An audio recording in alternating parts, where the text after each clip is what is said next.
क्या हाल है दोस्तों, हमारे YouTube चैनल सचे सिंह व्लॉग्स पर आपका स्वागत है। एक बार फिर से हम एक नए टॉपिक के साथ हाजिर हैं और एक और की सिविलाइजेशन के बारे में बात करने वाले हैं, जिसको यूरोप की फर्स्ट एडवांस सिविलाइजेशन के नाम से जाना जाता है। और यहाँ पर लिटरेसी रेट बहुत अच्छी थी। क्रेटे नाम के आइलैंड, जो कि ग्रीस का ही पार्ट है, वहाँ पर early bronze age second period यानी 3000 BC के अराउंड इस सिविलाइजेशन का विस्तार हुआ, फ्लोरिश होना शुरू हुई ये सिविलाइजेशन। इस सिविलाइजेशन का नाम था मिनोअन सिविलाइजेशन, मिनोआ सभ्यता।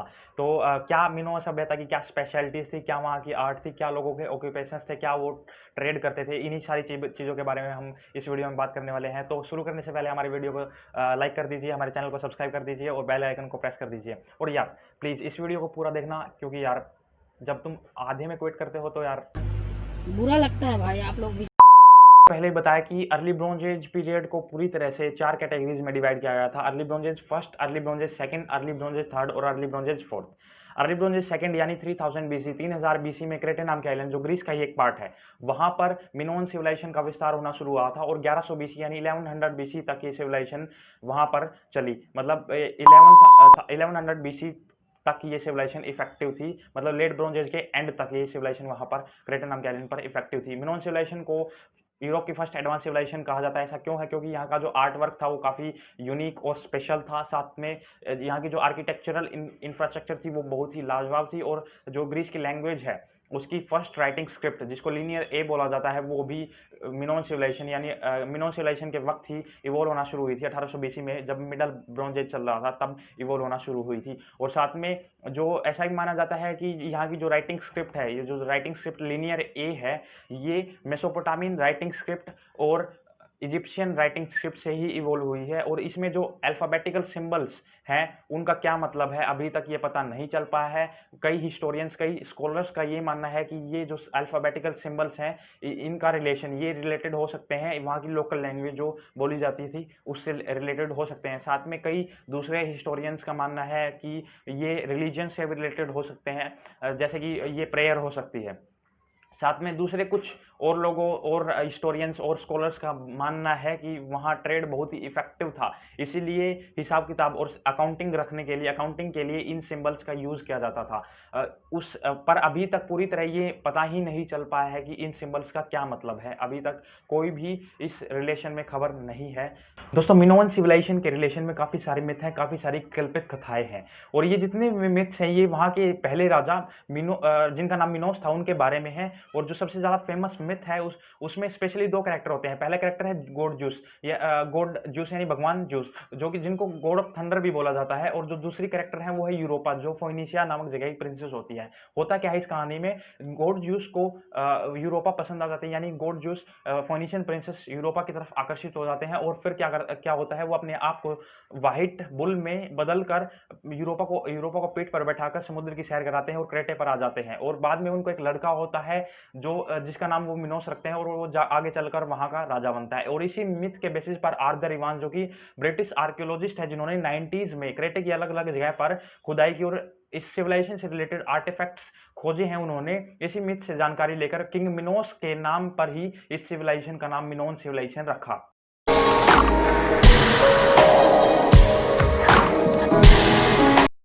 मिनोअन्स की आर्किटेक्चर का कोई जवाब नहीं, जिसमें कई स्ट्रक्चर्स ऐसे इंक्लूडेड थे जिनको रिलीजियस और कमर्शियल लाइफ का केंद्र माना जाता था। जैसे जैसे समय बीतता गया वैसे वैसे आर्किटेक्चरल इनोवेशंस बढ़ती गई। और 1900 BC के अराउंड यानी 1900 BC के अराउंड यहाँ के लोगों ने मिनोअन सभ्यता के लोगों ने पैलेसेस यानी महलों को बिल्ट करना बनाना शुरू कर दिया था। और यकीन मानिए ये जो महल होते थे ये काफ़ी शानदार होते थे।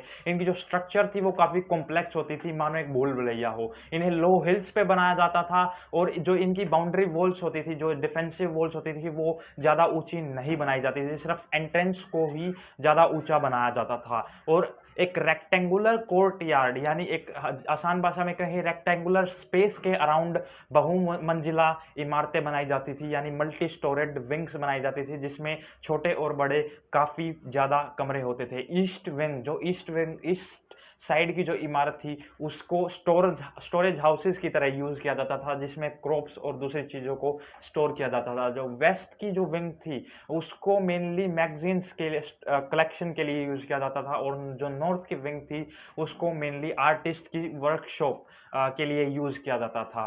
अब जो इन महलों में ड्रेनेज सिस्टम यानी जो वाटर सप्लाई सिस्टम था वो काफ़ी इफ़ेक्टिव था। महल के हर कोने में रनिंग वाटर ईज़िली अवेलेबल था। नालियों में साफ़ स्वच्छ बहता हुआ पानी अवेलेबल आसानी से हो जाता था। और इन महलों के निर्माण में किन-किन चीज़ों का उपयोग किया जाता था? मेनली रो स्टोन्स का यूज़ किया जाता था। सिरेमिक्स की हुई ब्रिक्स यानी ईंटें जिन पर पैटर्न्स बनाए जाते थे, सुंदर पैटर्न्स बनाए जाते थे, उनका यूज़ किया जाता था। और साथ में जो ब्लॉक्स होते हैं स्टोन के, जो परफेक्ट स्टोन के ब्लॉक्स होते हैं, उनका यूज़ किया जाता था। इनको कनेक्ट करने के लिए मार्टर यानी मिट्टी के एक मिश्रण का यूज़ किया जाता था। और मैं आपको ये भी बताना चाहूँगा कि इन इन महलों को बनाने का, इन पैलेसेस को बनाने का पर्पज़ क्या था? मेनली ये ट्रेड को बढ़ावा देने के लिए इन पैलेसेस को बनाया जाता था, क्योंकि यहाँ पर जो एक विंग थी वो स्टोरेज के लिए ही स्टोरेज के लिए यूज़ की जाती थी, इसीलिए। और साथ में जो फेस्टिवल्स होते थे, तब जितनी भी पब्लिक गैदरिंग्स होती थी, साथ में जो सेलिब्रेशंस होते थे, वो सारे इन्हीं पैलेसेस में किए जाते थे। अब आप यार ये सोच रहे होंगे कि यार महलों में तो राजा महाराजा रहते हैं, तो यहाँ पर ऐसा कैसे था? तो मैं आपको ये बता दूं कि यहाँ मिनोअन सिविलाइजेशन में जो पहले किंग थे, किंग मिनोस के बाद लगभग 1750 सालों तक यहाँ किसी ने भी शासन नहीं किया। ये एक अमेजिंग फैक्ट है और एक ट्रू फैक्ट है जिसको आर्कियोलॉजिस्ट ने बताया है। और इन महलों के निर्माण के बाद, मतलब जब इन महलों को बनाया जाता था, उसके बाद इंटीरियर्स जो वॉल होती थी, जो भीतरी दीवारें होती थी, उनको फ्रेस्कोस से यानी भित्ति चित्रों से सजाया जाता था। इन भित्ति चित्रों को लाइम प्लास्टर से बनाया जाता था और सीधे तो बनने के तुरंत बाद इनमें कलरिंग कर दी जाती थी। मेनली नोसस जो कि वहाँ की मिनोअन सिविलाइजेशन की उस वक्त कैपिटल होती थी, उस वहाँ पर वहाँ का जो महल था, वहाँ का जो पैलेस था, उसमें भी काफ़ी ये जो फ्रेस्कोस के साक्ष्य सामने आए हैं खुदाई करते वक्त। रोमा सभ्यता का आर्टवर्क काफ़ी फेमस है और दूसरी सिविलाइजेशन के आर्टवर्क से कंपेयर करें तो काफ़ी यूनिक और डिफरेंट भी है। मिडल ब्रॉन्ज एज पीरियड में यहाँ आर्ट के फील्ड में काफ़ी डेवलपमेंट हुआ।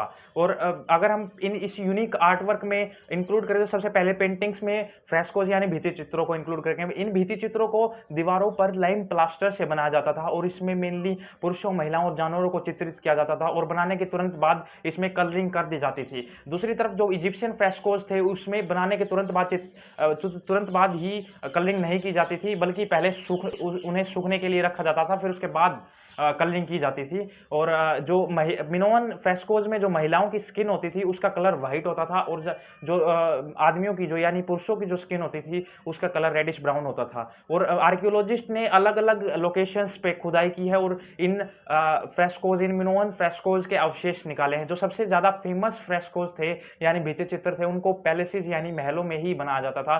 जो सबसे जैसे हम एग्जांपल ले ग्रिफिन का जो फ्रेस्को है, उसका आर्ट में पोटरी यानी स्टोन वेसल्स भी इंक्लूडेड हैं। और ये जो मिनोअन्स थे यानी मिनोअन सभ्यता के लोग थे, ये शुरू से ही स्टोन वेसल्स यानी पोटरी बनाने में काफ़ी स्किल्ड थे, माहिर थे। और इन स्टोन वेसल्स को सिर्फ सेल्फ कंजम्पशन यानी खुद की यूज़ के लिए, खुद की चीज़ें स्टोर करने के लिए ही यूज़ नहीं किया जाता था, बल्कि इनको ट्रेड के लिए भी यूज़ किया जाता था। इनको एक्सपोर्ट कर दिया जाता था डिफरेंट जियोग्राफिकल लोकेशंस में। और मैं ये भी बताना चाहूँगा कि इन पोटरीज यानी इन स्टोन वेसल्स पर सिरेमिक्स भी किए जाते थे। सिरेमिक्स का मतलब अलग अलग टाइप के पैटर्न्स बनाना। सबसे पहले ये अर्ली ब्रॉन्ज एज में ट्रायंगल शेप के पैटर्न्स बनाए जाते हैं, फिर उसके बाद मिडिल ब्रॉन्ज एज में फिश और बर्ड्स के शेप के पैटर्न्स बनाए जाने लगे। फिर लेट ब्रॉन्ज एज आया, तब फूल जो फ्लावर्स होते हैं वो, और साथ में जो दूसरे जानवर होते हैं उनके शेप के पैटर्न्स बनाए जाने लगे। Cult of the bull, cult of the bull एक ऐसा वेसल है जिसको मतलब जो सांड के आकार का है और उसको वाइन यानी शराब पीने के लिए यूज़ किया जाता था। और ये दर्शाता है कि वहाँ मतलब सांड को यानी बुल को कितनी इंपॉर्टेंस दी जाती थी। दूसरी तरफ अगर हम फिगरेंस की बात करें यानी मूर्तियों की बात करें, तो मूर्तियों को बनाना काफ़ी इतना ज़्यादा प्रसिद्ध नहीं था, इतना ज़्यादा फेमस नहीं था, क्योंकि आपने देखा कि साइक्लेडिक सिविलाइजेशन में मूर्तियों का निर्माण किया जाता था। तभी अर्ली ब्रॉन्ज एज फेज 1 में वो ज़्यादा फेमस था, पर धीरे धीरे जब समय बढ़ता गया तब उसका जो प्रचलन है वो काफ़ी कम होता गया। पर आर्कियोलॉजिस्ट को डिफरेंट आर्कियोलॉजिकल साइट्स यानी डिफरेंट लोकेशंस पर खुदाई करते हुए कुछ मूर्तियां मिली हैं। इनमें से जो सबसे फेमस जो फिगरिन है वो है एक फीमेल फिगरिन्स। उसका नाम दिया गया है गॉडेस ऑफ स्नेक यानी सांपों की देवी। फिर उसके बाद अगर हम दूसरी और आर्ट्स की बात करें तो ज्वेलरी भी बनाई जाती थी यहाँ पर। जो दूसरी जियोग्राफिकल लोकेशंस थी, यानी जो दूसरे आसपास के इलाके थे, वहाँ वहाँ से रॉ मटेरियल्स यानी कीमती मेटल्स को इंपोर्ट किया जाता था और फिर ज्वेलरी का निर्माण किया जाता था। देखिए ज्वेलरी ज़्यादा फेमस क्यों नहीं थी, क्योंकि ज्वेलरी के शौकीन कुछ ही लोग थे जो जिनके पास ज़्यादा रिसोर्सेज थे, जो ज़्यादा अमीर थे। और जो फिर उसके बाद एक चीज़ और है, जो मेटल वेसल्स भी स्टोन वेसल्स के कंपैरिजन में मेटल वेसल्स इतने ज़्यादा फेमस नहीं। को यानी मिनोआ सभ्यता के लोगों को प्राइमरी ट्रेडर्स भी बोला जाता है, यानी ट्रेड काफ़ी इफेक्टिव था इस जगह पर। और ये किन किन देशों के साथ ट्रेड करते थे, मेनली इसमें इंक्लूडेड है Egypt, Cyprus, Syria, Anatolia Turkey का ही प्रेजेंट टर्की का एक पार्ट है, ग्रीस मेनलैंड और साथ में साइक्लेडिक आइलैंड जो कि एजेंसी में मौजूद है, इनके साथ ये ट्रेड करते थे। और क्या चीज़ें एक्सपोर्ट करते थे, ये मेनली ओलिव ऑयल, वाइन यानी शराब, और साथ में उसके साथ अपनी स्टोन वेसल्स जो पोट्री होती है, सिरेमिक्स की हुई पोट्री को एक्सपोर्ट करते थे। और फिर उसके बाद सैफ्रॉन यानी केसर, और उसके बाद वूल और थोड़ी सी टिम्बर जो होती है उसको ये एक्सपोर्ट करते थे। इंपोर्ट क्या क्या करते थे, मेनली प्रीशियस स्टोन्स जो होते हैं, और साथ में जो मेटल्स होते हैं, मेटल्स लाइक कॉपर और साथ में टिन और आर्सेनिक जैसी मेटल्स को ये इंपोर्ट करते थे। और साथ में क्या डिफरेंट टाइप के रॉ मटेरियल्स को भी इंपोर्ट करते थे ये लोग। ट्रेड काफ़ी इफेक्टिव था वहाँ पर।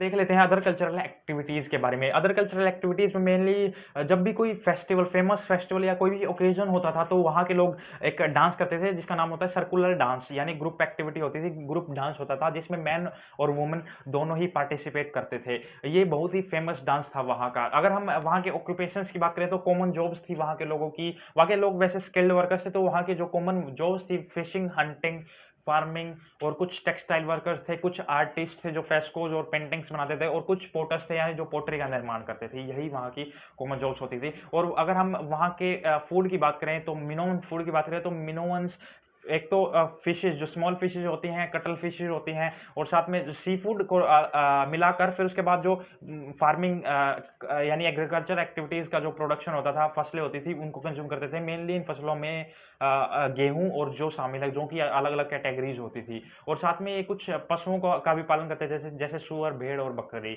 और अगर हम यहाँ के रिलीजन के बारे में जानने की कोशिश करें तो जो यहाँ का रिलीजन है वो ईस्टर्न प्रीहिस्टोरिक रिलीजन से रिलेटेड है, यानी यहाँ देवी की पूजा की जाती थी। आर्कियोलॉजिस्ट खुदाई करते हैं और कुछ डिस्कवरी करते हैं, उन प्लेसेस को, उन लोकेशंस को आर्कियोलॉजिकल साइट्स बोला जाता है।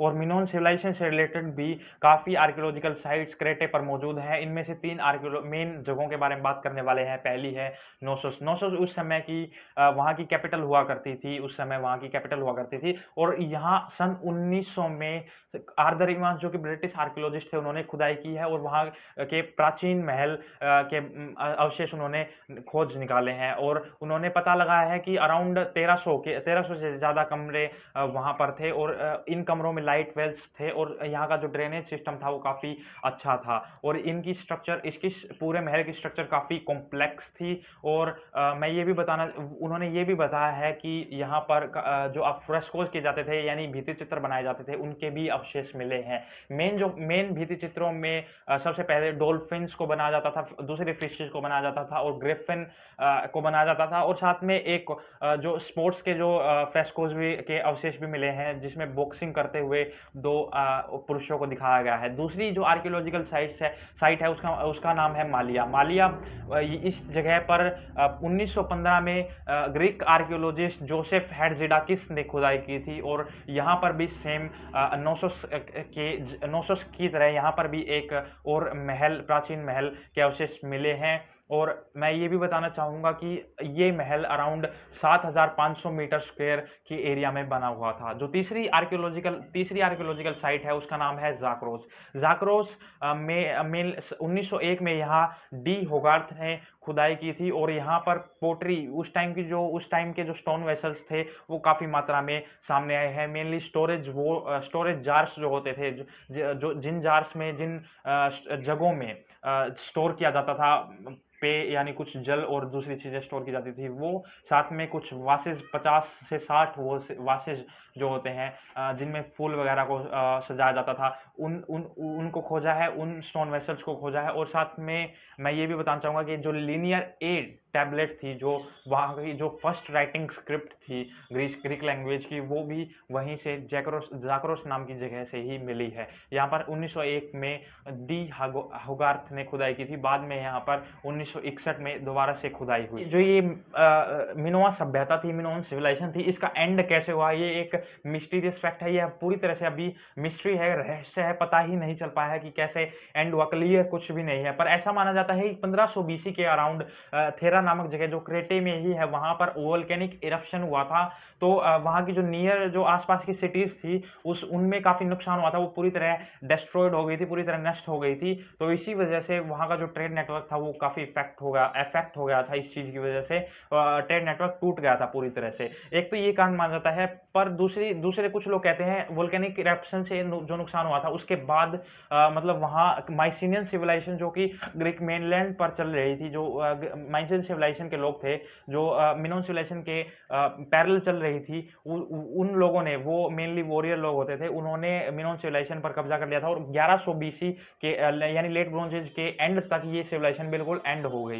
ये मतलब यहाँ के लोग, यहाँ की जो सभ्यता है ये पूरी तरह खत्म हो गई। वीडियो कैसी लगी कमेंट बॉक्स में हमें जरूर बताएं, और आपको अगर ये वीडियो अच्छी लगी हो तो लाइक कीजिए, हमारे चैनल को सब्सक्राइब कीजिए, बेल आइकन को प्रेस कीजिए। अगर ये वीडियो आपको इन्फॉर्मेटिव लगी हो तो अपने फ्रेंड्स के साथ भी शेयर कीजिए। मिलते हैं नेक्स्ट वीडियो में जल्द ही, तो तब तक के लिए बाय।